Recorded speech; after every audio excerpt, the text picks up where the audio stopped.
Hey everyone, it's Carly Hall, and in today's tutorial, I'm going to be teaching you all about Siser's new Easy Puff HTV.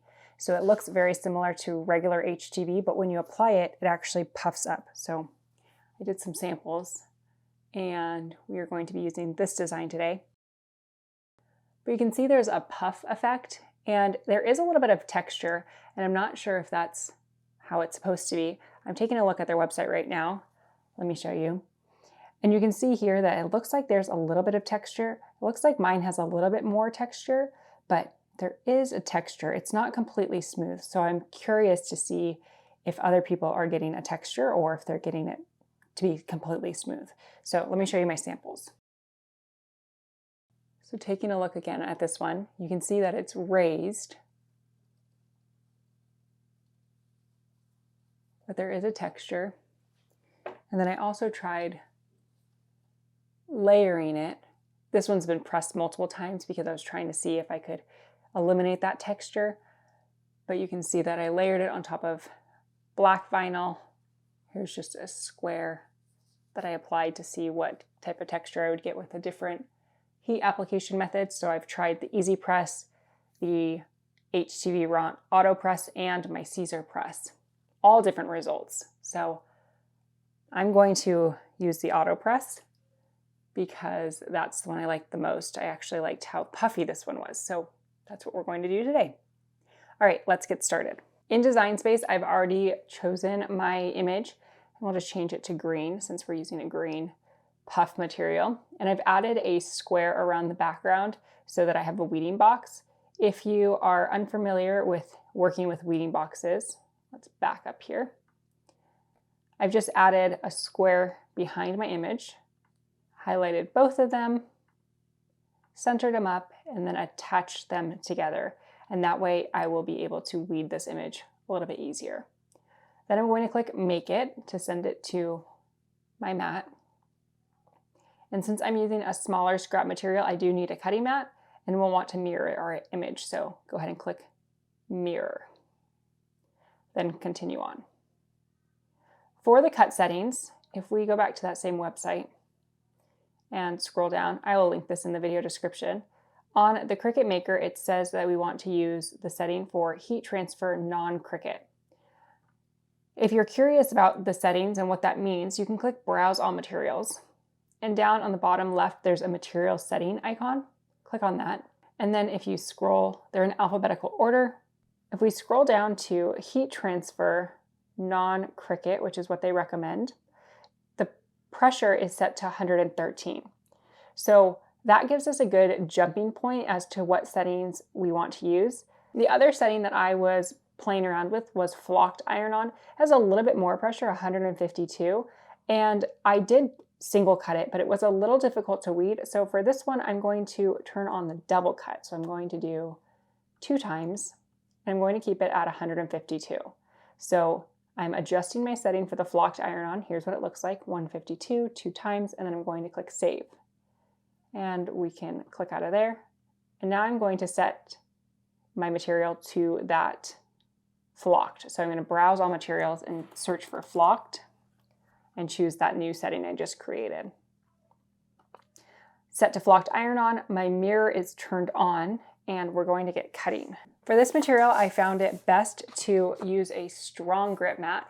And something very important to note, originally when I was doing my test cuttings, I put the shiny side down because it says, most places to put shiny side down. But when you're working with these flocked or puffy or specialty iron-ons, you want to pay attention to what side is the liner. So if I grab a corner, you can see that the shiny side is actually the adhesive side, and the dull side is the liner. So we're going to put the shiny side up, facing us, and then secure it onto a strong grip mat. And just smooth it all out. I'm going to cut this off camera, and then I will bring it back to weed with you. So my design just finished cutting, and we are going to weed it. So with the flocked double cut setting, you can see how easily this weeds. It weeds just like other HTV. I felt like with the single cut, I was really babying every single cut. I am going slower than I normally go with iron-on. Normally I'm a little bit more aggressive, but with this, the liner isn't super sticky, so I feel like going slower works better. So for me, this has been my favorite cut setting, the flocked iron-on double cut. Did take a little bit longer to cut, but a lot faster to weed. You can see the benefit of that weeding box as I just peeled away the extra, and then we'll want to grab the insides of the letters. With this puff HTV, the insides of the letters do tend to get a little lost. So if I pull up my sample again, so the insides of the letters, they do puff together and they are not as noticeable. This design is a little smaller than the one I just cut, but it is important to note that you will lose a little bit of your detail. I lost a lot of detail on my dinosaur and it puffed over my offset. So if you have an offset for your design, you'll want to make it a little bit larger than you probably think you need to because it will puff out larger. So I lost the arm detail, the mouth, and some of the little cut lines along the belly. So it puffs together and it does lose a bit of detail. I have my decal trimmed down and now I'm going to take my shirt over to my heat press to prep it.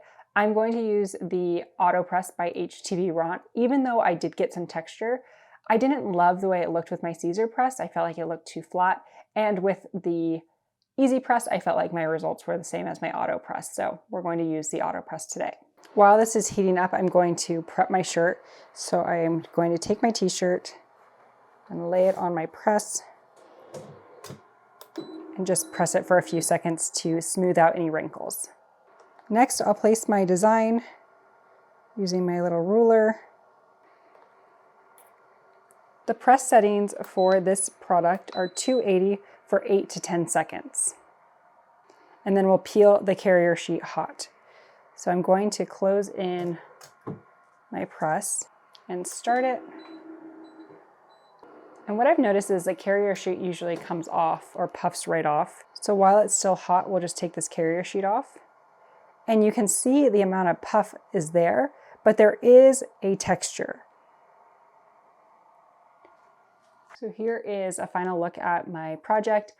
I actually really like how it looks. I think it adds a lot of depth and interest, but again, I'm not sure if that is how it's supposed to look. I'm not sure if the texture is intended or if I'm just doing this incorrectly, but these are the settings that I found that I like the most. So again, the flocked cut setting, double cut, and then the application settings, 280 for 10 seconds and peel hot. And it looks like it's on there. It feels really fun. And I'm excited with how it turned out. As always, if you have tried this product and you have any tips or advice or things that you've done differently and you want to share them in the comments, feel free to share them. Whenever there's a new product, I feel like there's definitely a learning curve. I did spend a lot of time today playing with cut settings and I am thrilled with the final cut settings. Those settings again were the flocked iron-on double cut, and I felt like they were able to cut and weed pretty small. You don't want to go too small with this material because you do lose that detail like I mentioned. So keep that in mind when you're choosing a design. But overall, I'm really excited with how the texture ended up. I don't mind it, but I am curious if that's the intended result. So I will send this video over to Siser and see what they have to say about what I did. And if I did something wrong, I will absolutely update you in the video description or the comments.